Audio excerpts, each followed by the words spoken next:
Hare Ganga Mahadev Sri Shankara Parvati Pati Mahadev Sri Shankara. Namaste, it's Sahara Rose, and welcome back to the Highest Self podcast, a place where we discuss what makes you your soul's highest development.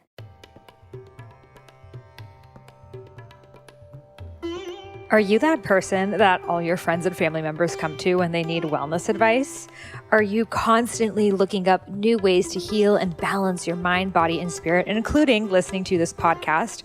Well, have you ever considered having a career becoming a holistic health coach where you get to decide your own hours, work with people, tackling the subjects that you are the most passionate about, and having financial freedom along the way?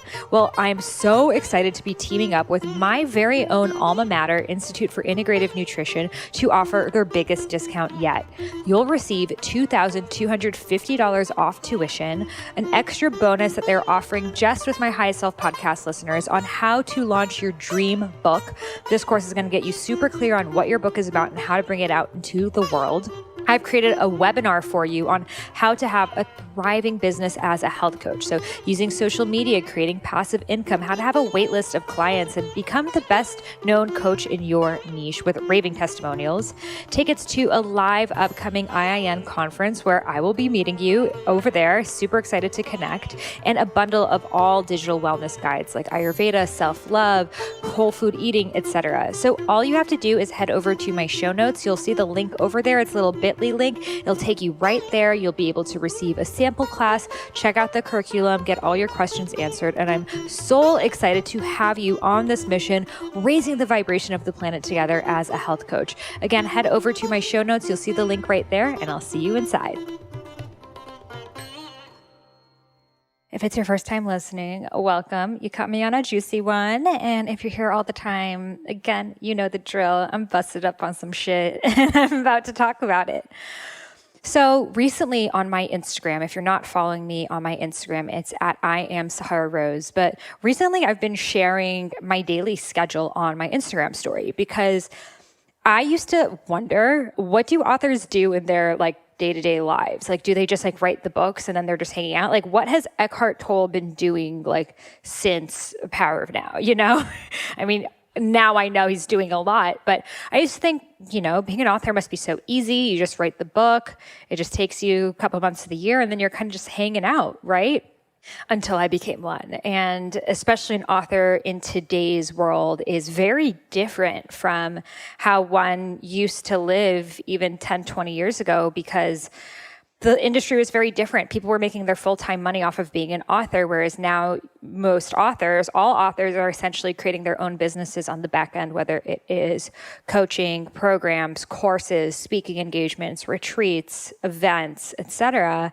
And their book is more like the thing that brings people in through these different avenues. The book is actually not really the thing that sustains for them, because the amount that, publishers are paying for books these days is, compared to what living standards are, is less, because there's just so many more books out there and so many more people are getting online content instead of reading books. So once I became an author, I realized wow, I get to manage a business, and I get to come up with different products and courses and ways to really educate people and ways to create transformation in their lives. And it's a whole different world. So I began sharing every day, how I actually spend my time. I'm on emails, I go to meetings, I have calls, I'm coming up with email funnels. I'm doing all of these things that one would never guess. And as I began sharing it on my Instagram, people were like, what? Wow. I didn't know you do so much in the day. I thought you just record these podcasts and hang out and think for the rest of the day. And I wanted to share this because I think it's important to unveil what goes on behind the scenes, because sometimes we can paint a picture of other people's lives, whether it is someone, like myself, who you might listen to, or someone that you might follow on social media, or a friend or a stranger. And we think that other people have it so easy. We think that, they don't know how much I have on my plate. They don't know how difficult things are for me. And because of that, we use it as an excuse to not step up fully into who we are. So as I begin sharing, all of the many things I do all day, which most are not related to writing my book. When I'm writing a book, I just go all into it and I really write that book, and then I have to continue with my business. So it really, inspired people to begin being honest that they work, that they work hard. And it made me aware of this kind of trend that is happening these days. And that trend is pretending you don't work that hard. So this is not the trend that I think is happening with like the mainstream everyone. I think most people in mainstream world are talking about how hard they work, and they're almost saying like, oh, I'm so stressed. No, I'm even more stressed. No, I'm even more stressed. And they're like using that as a way to one up each other. But what I'm seeing happening in the conscious community is like the reverse. And it's like, oh, like I just manifest everything in my life. And, I don't have to even like put my finger down to get anything done because I just manifest and the universe just provides. And, people like not being honest about how much they work. And I would see this, because I know so many of the people who are creating this content, and I see that they work really hard. And it's a beautiful thing. I see that they drive around for podcast interviews and really care about getting their books out there and are researching all the same marketing things that I openly just talk about, but they feel ashamed of talking about it because they think that people won't think the spirituality thing works. People won't think manifestation works if they talk about that they're also working hard. And I see a lot of people talking about how even the word work is like a bad word, or the word hustle is a bad word, and we should not be using these words. And I think everyone will have their own relationship to any word. Some words, like the F-bomb, fuck, you might just turn off the podcast right here because you hate it and it pushes you away. Or that might make you lean in and be like, oh my God, she swears, I feel more comfortable around her because of the exact same word. So different words can have different meanings to different people. But I think that it's important not to villainize the word work, which is why we're all here, why we're all creating life. So I was doing my Instagram story, and then this came through my mind. I use the laws of manifestation, and I use the laws of get shit done. And I think that a lot of us need to just see that you can have both. You can have things on your vision board. You can pray for them. You can meditate on them for the new moon. You can put it in your calendar of all the things you're manifesting. Go for it. And take the action on it. And what are the emails you can send to get there? You can dream about having your show. You can put all the pictures of your show on your vision board. And have you written a treatment? Have you actually taken the steps to figure out what it's like to get a show out there? So I'm seeing a lot of people getting complacent. So the biggest things, and I just finished writing my book, Discover Your Dharma, on how to find your soul's purpose. It's going to be out next January. It's like my best book by far, hands down. It is a game changer for the entire personal development, spiritual industry, because this is really what the book is about. But what I realized, and I interviewed so many people on why they have not found their dharmas, as well as why they did find their dharmas. And the biggest things that I saw were confusion and complacency. So confusion, that was my drink of choice of, well, I don't know what to do. I don't know what to focus on. I have too many ideas. I don't know if I want to go this direction or that direction. And you use it as an excuse to not do anything at all. You're afraid, essentially, of moving forward towards something that you're not 100% sure about, and you don't want to use the energy of doing it, so you remain doing nothing at all. So for example, let's say you really want to start a jewelry line. Like, you have the designs in your mind, you even have the branding stuff and all of these fun creative things. But are you out there actually vending at markets? Are you contacting all the boutiques that you can? Are you learning everything you can about Shopify and SEO and influencer marketing and all of these things? Potentially or probably not. So that vision is there. Oh, my jewelry line is going to save the world, but the action is not. So this confusion is really coming down to not putting enough stake in the game. You're going to be confused about something until you're actually full on doing it. And then there's nothing to be confused about. You're in it. I could be confused about whether I want to run the marathon or not. But once that blowhorn goes and I'm running, there's no more space for me to be confused. Now I got to figure out how I'm going to finish it. So we stay confused because we're afraid of stepping in. It's way easier for us to label ourselves as confused than it is to put in the work and put in the time and put in the sacrifices that it takes. And again, these aren't sexy words in the spiritual community. Ooh, sacrifice. Oh, but there's a level of sacrifice in any decision that you make because we have something called opportunity cost, if you guys remember in economics class. So everything that you do in your time, whether you're choosing to water your plants instead of meditate, or you're choosing to go in this business or another one, there's an opportunity cost of not doing the other thing. So some of us are so afraid of missing out on potentially different avenues of, I don't know if I want to go all in my jewelry line because then that means I'll never make it as an actress. I'm scared of never making it as an actress because that's actually the thing I really want to do. The jewelry is kind of my plan B. So I don't really want to go all in on my jewelry because I'm still not sure if I'm going to get the role for a big movie. So you're not actually confused, you're just lying to yourself. You're just lying to yourself because the thing that you really want, you're afraid that you might not get. So you're pretending you want your plan B, but you don't actually want your plan B because if you have your plan B, that means you won't get your plan A. Does that make sense? And I see people do this all the time. I myself would do this all the time too, of like, there was that thing that I really wanted, which for me was writing the Ayurveda book, to bring it to the modern world, to modernize it, to mix it with plant-based nutrition. And I was so fucking scared of it. I didn't know the path. I didn't know what I was doing. I didn't know an author. I didn't know anything about the publishing world. I'd never written a book in my life. I was only 23 years old. So it was a lot easier for me to pretend I wanted other things that I didn't really want. I would be okay with it, but it's not what I really wanted. It wasn't my plan A. So I would say, oh, well, maybe I want to, learn how to make a skincare line. Maybe I want to do this. Maybe I want to do that. But then I was quote unquote confused, so I wouldn't actually go down that rabbit hole because I was lying to myself. So I share this because the antidote to it is very simple. The antidote is to, first of all, be honest to yourself. Go for the thing that you truly want. Take all of the action that is possible.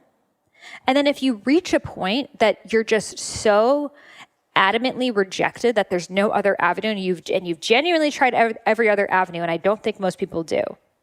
I think what most people do is they get rejected once or twice or even 10 times, and then they say it's not going to work out for me anymore.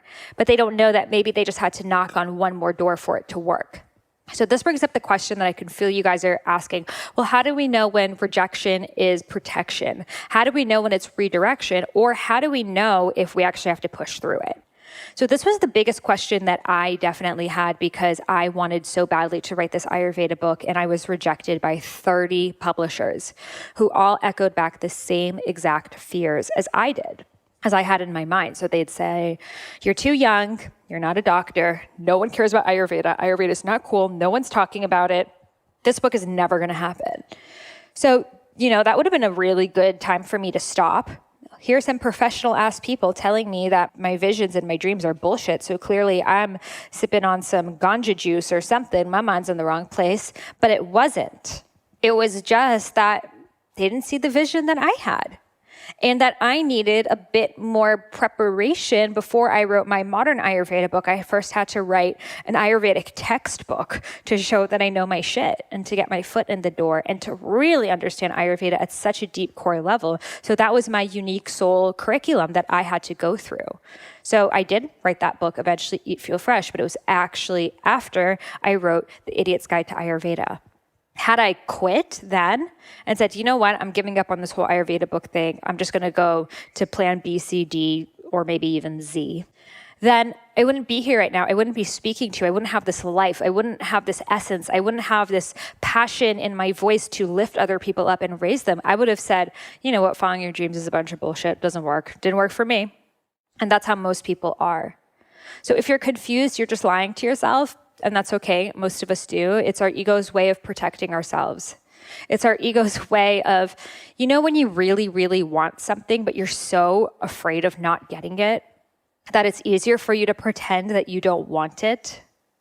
Well, that's exactly what we do. And then we say that we're confused when we're just not fully stepping into what we want. So how many of you guys listening, is it you right now who feels like, I'm confused, I don't really know what I want, I don't really know what direction, But like deep down inside, if you had a year to live, what is that thing that you would want to do? What is that thing that you would want to leave the world with? Listen to that. And now the second side of this is complacency. Complacency, just like confusion, is also fear masked. When we are complacent, when we don't take action, when we essentially wait around and procrastinate and say, oh, well, there's another season of Stranger Things, so I'm kind of busy this fall, you know? Again, that's us being afraid of putting ourselves out there.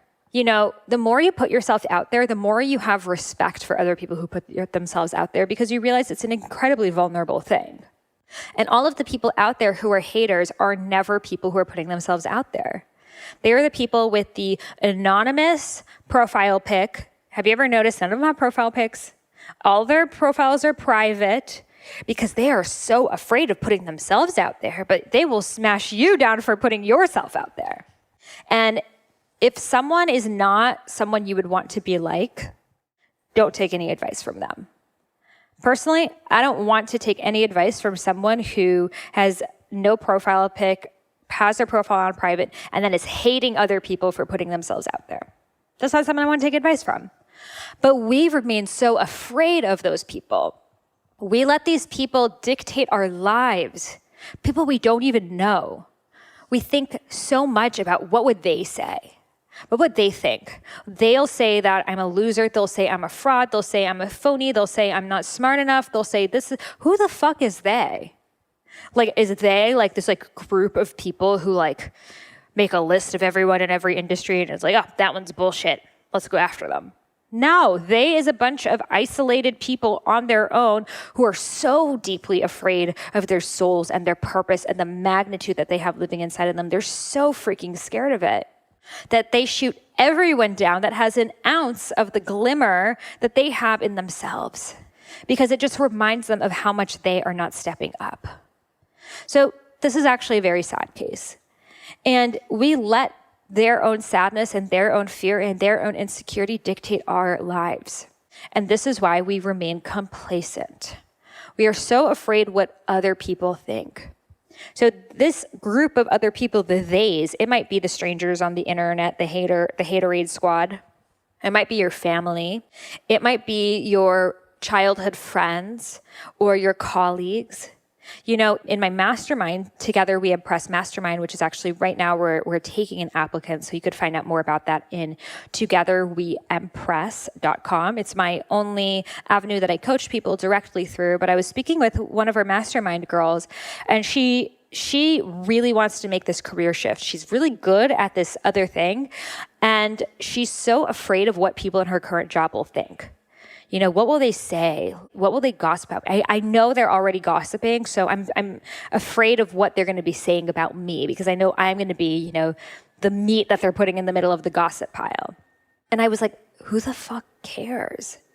And I know, easier said than done. When you're in it, you really care. But the only reason why the people in your former job might be upset or angry or triggered that you've left the job is because they want to also. Because you've stepped into something that they have been afraid of stepping into themselves. And the people who are really happy at that job will be like, oh, great, she found what made her happy. I'm already in what makes me happy. So they're not offended by it. They're not triggered by it. Like, it doesn't even mean anything for them. Like, let's say I hire someone for a job and she's like, this is just not in alignment with my Dharma. These are not skills I want to have. I'm not interested in this. I'd be like, okay, I'm not going to be like, you failure. You're such a loser. Like, of course not. I'll be like, I don't want anyone doing what is not in alignment with their Dharma. And no one who cares about you would. So we care so much about what these people who aren't even living their truths think. So we remain complacent. Complacency, procrastination, is just you being afraid of the results that you might actually get. About what your life could look like if you are fully in your power. You know, a lot of us are afraid of the money we would make. We sabotage ourselves. Self-sabotage, anyone out here? Like, when things are really getting good and then suddenly they go bad, guess what? That doesn't actually just naturally happen. You create it.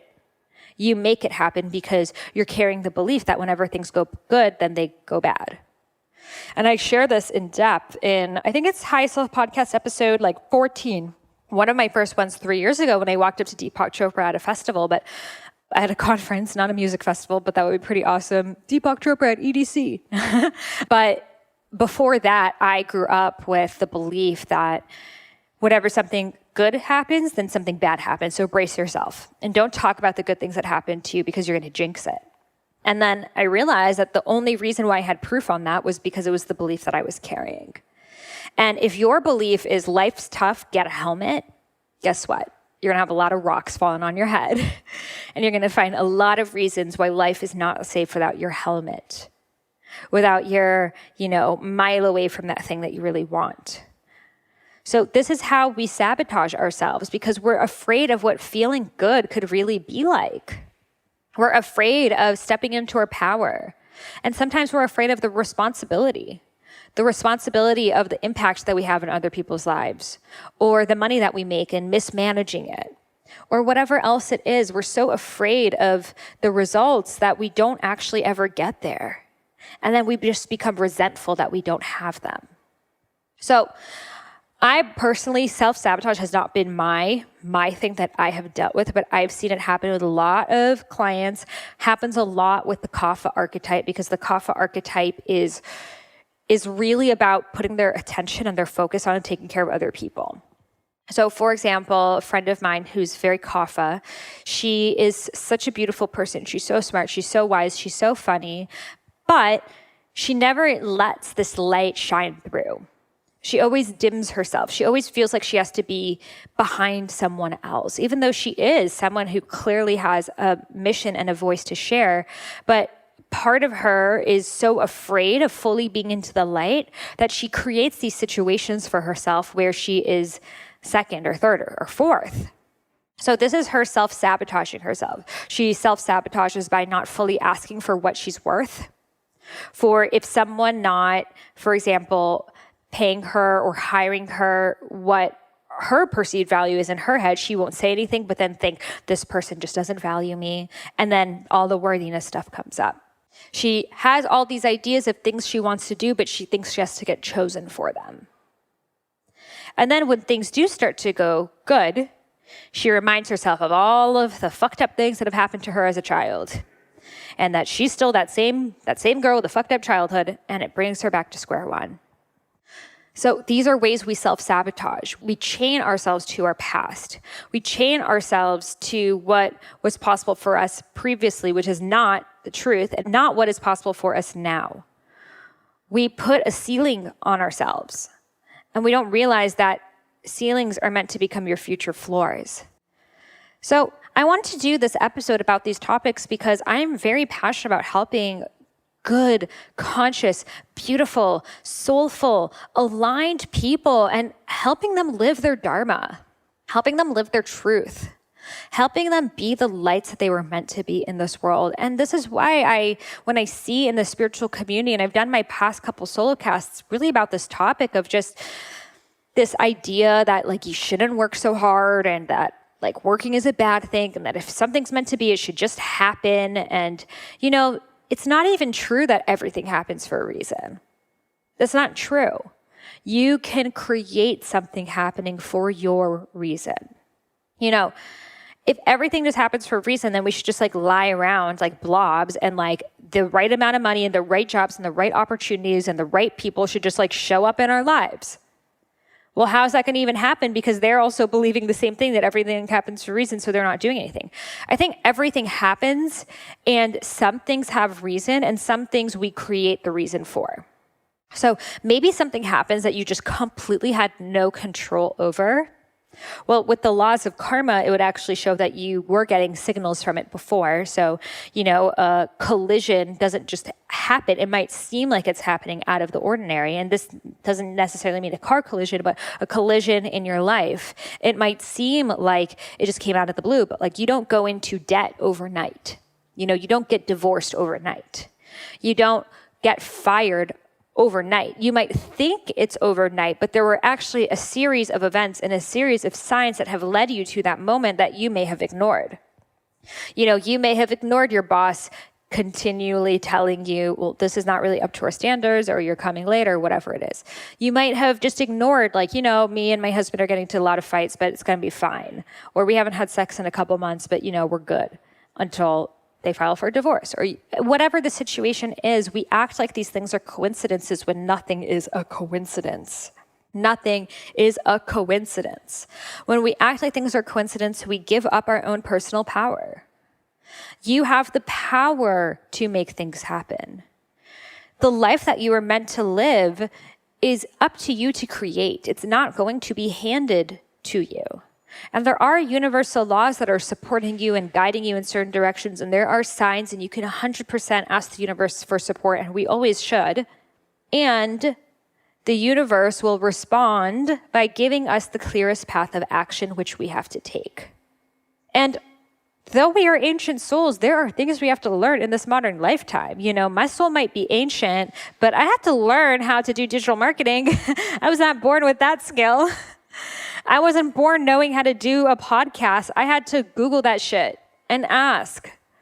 So we think like, oh, well, if it's meant to be, it will just happen. Like, no, like you learn and you try and you put effort in, and there's nothing wrong with effort. Like, we're not here to be like ghosts and just like, meander around and end up in the right places. Like, no, you are a firebolt. You have direction, you have drive, you have passion, you have purpose. And I think a lot of, for example, the entrepreneurial community, they have this in them, but they often don't have this spiritual focus, and they don't have the self-care, and they don't have the alignment in place. But then a lot of the spiritual community doesn't have like the drive and the ambition and the structure and the discipline in place. And what we really need is both. We really need entrepreneurship and spirituality to come together. We need, and not just in entrepreneurship, in any type of avenue that you work in, whether it's corporate or hospital or whatever else, we need people to be soul-centered who are taking action, because the world is going to be run by the action takers. I mean, we see this in politics, we see this in business, so we can sit around and complain. That's not going to do much. Or we can become the people who are making the decisions. We can become the people who have the money and then choose how we're going to spend it. We can become the people who are, in control of our politics or our nonprofits or whatever it is that your Dharma is calling you to do. But you got to get out of your own way. You got to stop lying to yourself. As long as confusion and complacency are in your life, you're never going to fulfill your Dharma. So I share this with you because the world needs you. The world needs more empowered Dharma seekers fulfilling this purpose, not just dreaming about it, not just kumbayaing around it, but actually embodying it and creating opportunities for other people to embody their own. So if this is resonating with you, I invite you right now to just take action. Take action on something. Maybe you're finally going to hit publish on that website. Maybe you're finally going to start applying to some jobs that are in alignment with you. Or you're finally going to get rid of that relationship that is holding you back, or whatever it is for you. You know your truth. You know what it is you need to do right now. So I invite you right now to go do it. This month, I have a very special offer with my alma mater, Institute for Integrative Nutrition. And we are offering their biggest and baddest discount off of becoming a holistic health coach, which is a $2,250 off scholarship, including my bonuses on business coaching, how to have a thriving business as a health coach, and so much more.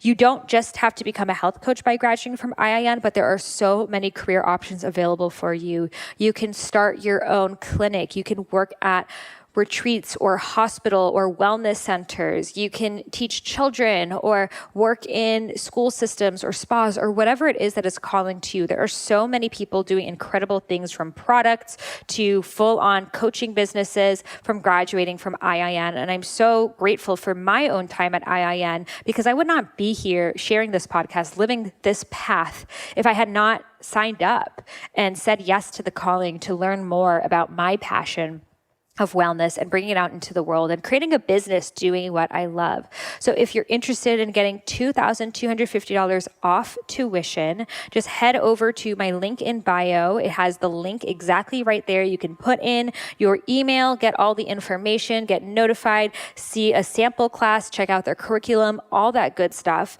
And I'm so excited to having you on our team, raising consciousness together while being handsomely rewarded.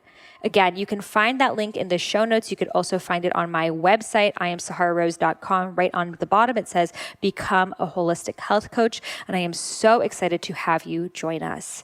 If you loved this episode, I would love if you could leave me a review in the iTunes store. And as a free gift, I will share with you the first half of my unreleased book, Eat Right for Your Mind Body Type. Simply email a screenshot of your review over to Sahara@eatfeelfresh.com. Again, Sahara, Sahara, at eatfeelfresh.com. And I will send you over the first half of my unreleased book, Eat Right for Your Mind Body Type. Thank you and namaste.